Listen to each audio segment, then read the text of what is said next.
नाश अब बारी है मुंगेर की। यहाँ पर 3 सीटें हैं, जमालपुर, मुंगेर और तारापुर। बिहार चुनाव की सबसे दिलचस्प सीटों में से एक सीट है तारापुर। सम्राट चौधरी की सीट है ये, उप मुख्यमंत्री की सीट। क्या हाल है वहां के? अविनाश, क्या कहते हैं हमारे ग्राउंड पर मौजूद एक्सपर्ट्स? मौजूद जो एक्सपर्ट हैं, पहले हम उनका नाम बता देते हैं जी। तो उस पैनल में हमारे साथ मौजूद थे जिले के वरिष्ठ पत्रकार राजेश कुमार मिश्रा, रजनीश कुमार, राणा गौरी शंकर और त्रिपुरारी मिश्र। तारापुर जिसकी आप बात कर रही हैं, तो वहां कर लेकर के इन सभी पत्रकारों का एक तरफा मानना है कि इस सीट पर तो सम्राट चौधरी की जीत पूरी तरह से तय है। इसमें पिता शकुनी चौधरी की विरासत और सम्राट चौधरी के स्थानीय स्तर पर करवाए गए कुछ ऐसे काम हैं जो उन्हें इस सीट पर निर्विरोध विजेता बनाते हैं।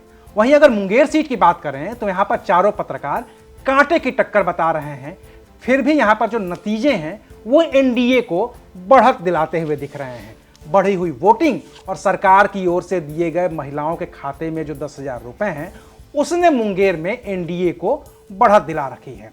बची खुची जो कसर है वो प्रशांत किशोर के जनसुराज के उम्मीदवार ने पूरी कर दी है, जिसके प्रत्याशी ने एनडीए को अपना समर्थन कर दिया है।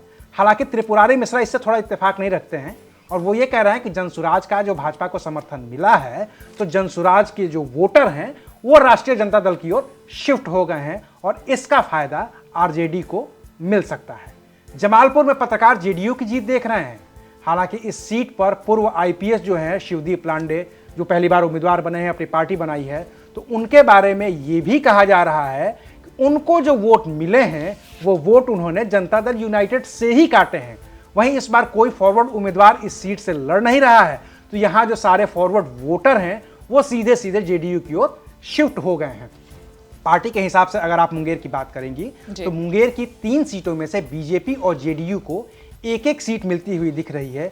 वहीं एक सीट पर मुकाबला बेहद कड़ा है।